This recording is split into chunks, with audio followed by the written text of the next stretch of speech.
পৃথিবীতে বড় বোন থাকাটা অনেক বেশি জরুরি। কথায় আছে বড় বোন হচ্ছে দ্বিতীয় মা। আসলে কথাটা বাস্তব সত্যি।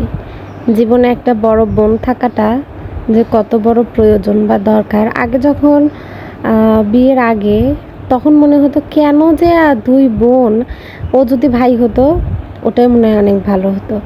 আমাদের মধ্যেও অনেক বেশি ঝগড়াঝাটি, মারামারি এমন একটা সময় ছিল যে আমার গায়ে, আমার মুখের মধ্যে ম্যাক্সিমাম দাগই ছিল আমার বোনের খামচির দাগ। আর সেম ওরও ক্ষেত্রেও তাই ছিল।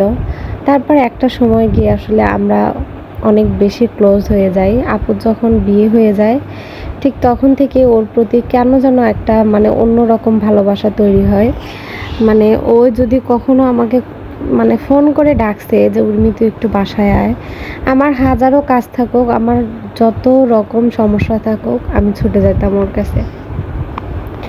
আসলে বোন তো বোনই, পৃথিবী জুড়ে আসলে এখন আমার কাছে মা নাই, কিন্তু মায়ের পরে আমার বোন।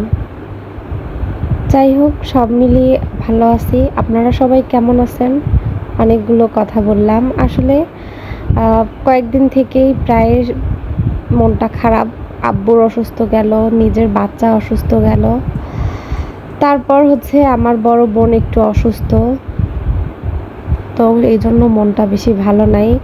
আসলে কি যে একটা অবস্থা শুরু হয়েছে, একটার মানে একজনের পর একজনের লেগেই আছে অসুস্থতা। আসলে অসুস্থতা এই জিনিসটা অনেক বেশি ভয় লাগে আমার। আমি এখন ইদানিং মানে এমন হয়েছে যে আমি হচ্ছে হসপিটাল, আমার এই জিনিসটা খুবই ভয় লাগে। কোনো একটা অসুস্থতার কথা শুনলে খুবই ভয় লাগে, খুবই বেশি টেনশন লাগে। আমি আমার আম্মুকে হারানোর পরে এই জিনিসটা খুবই মানে কি বলবো, মানে এতটা বেশি ভয় লাগে আমার, সামান্যতেই আমি অনেক কিছু ভেবে ফেলি।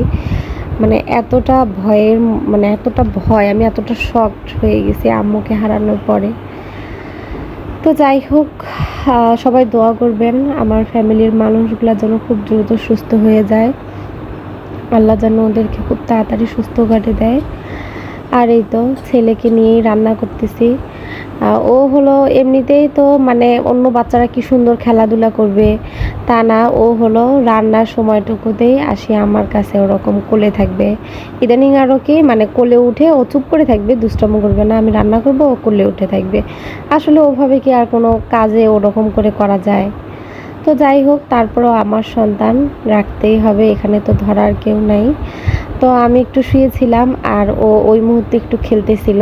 ওই যে খেলার একটা জিনিস পাইছে কয়েল, এই কারণে ও 5টা মিনিট একটু ধৈর্য সহকারে খেললো। তাছাড়া ও কোনো খেলনা দিয়ে খেলা মনে হয় হাইস্ট 2 থেকে 3 মিনিট ও জিনিসটার প্রতি আকর্ষণ থাকে, তারপরে ওইটার প্রতি।